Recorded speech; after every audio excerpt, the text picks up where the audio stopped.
What's going on, everyone? In today's video, I'm going to go and share 3 things that I know six-figure Amazon booksellers do. And of course, joined with me is Victor Gallegos. What's going on, man? What's up? Three really important things that Joji specifically says you need to have to be a six-figure bookseller. And I'm interested in this because I'm also going to give my take in the next video coming up. So watch both of these videos, and I think from these tips will really help you get to that six-figure level. Yeah, absolutely. So I would say the number one thing that six-figure booksellers do, it's so simple. It's that they source books every day. At the end of the day, consistency is what matters. If you want to look buff and you want to look like you lift weights, you've got to go to the gym. Maybe not every day, but you've definitely got to go for a specific period of time consistently. And it's no different here. People, six-figure booksellers, are thinking about books on a daily basis, Victor. Yep. That simply just means that they're looking for sourcing opportunities, not just every day, but multiple times throughout the day.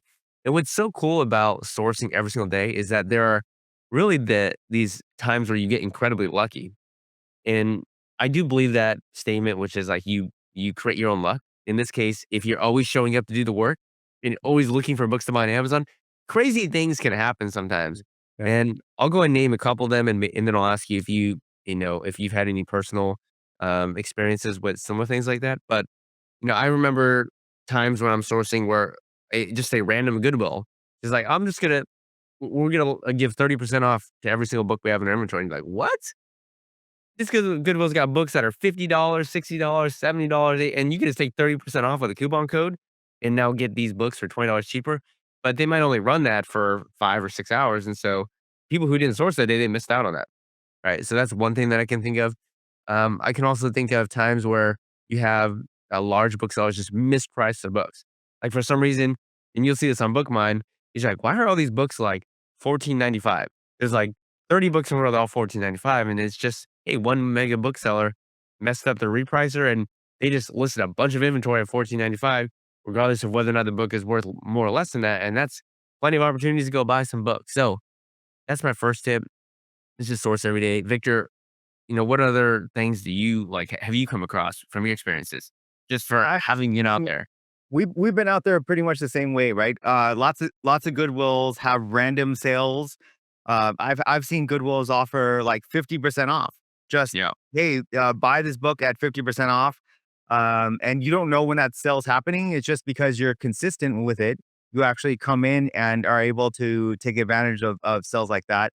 Also, similar to you, Joji, sellers who accidentally misload their repricer and now all their books are like 9.99 by accident. They just loaded their books that way, so you have an opportunity that way. There are just multiple times that if you just showed up, you would have the ability to buy a ton of books at a pretty cheap price. And I mean, that's also probably a good reason why to show up on our Facebook pages, show up on YouTube, because we're spreading the word, right? We'll let other people know, hey, this sale is happening now. Go take advantage of it. And so that is something, yes, six-figure booksellers are doing. They are showing up every day and buying books. The second biggest tip I can give you, or the second thing that I see six-figure booksellers do, is they filter through books really quickly. And I don't mean using the filters here in Bookmine. I mean simply looking at Keepa Snapshots and within a matter of a split second going, I don't want to look at this book. I don't want to look at this book. I don't want to look. I do want to look at this book. I don't want to look at this book. I do want to look at this book. I do want to look at. So being able to make split second decisions about books that they want to do further research in, and saying no to books. Guys and gals, there's like 4,000 books, between Bookmine and Bookmine Explorer, updated every hour. It's not really possible for you to go through all of them. And so what that means is it's okay for you to pass up books, right? Don't be so sort of, ingrained in, I've got to look at it's here for a reason. I got to look at every single book that shows up. No, there's simply way too many books. Certainly there's a lot of great books here, but six-figure booksellers are not afraid to say no and pass on books. And they're doing very quick filtering with their eyes, honestly, just looking at the keeper graph to say, this is a book I can tell you right now I want to look at. Why? Because it's priced right there. It's $28. For basically the whole year, it's been well over 50. It's been in the 70s, and it looks like it has some seasonality to it. So those are things that I know very, very quickly in my brain that's something I want to look at. Okay. So Again, being able to filter through keeper graphs is something that's incredibly important. And Victor, just comes with time, just comes with experience, right? Yeah. And how fast, Joji, would you say you would be able to look at 25? Because that's what One Bookmine shows, page. right? One page. How long would you say it takes you just to look at each one of the keeper charts and decide yes or no from there? Because Yeah, for me, I'm thinking less than a minute, right? In less than a minute, I should look at all 25. I don't know about you, Doji. I would agree because 60 seconds in a minute, that would give you about a little over 2 seconds to make a decision on a keeper graph. And one thing that you could do if you want to practice this skill is I would just recommend going through all 25 and before actually doing a deeper dive in any particular book, just open the listings that you're interested in. So if you're interested in this book, hold down the control button on your keyboard and then just click on Keepa.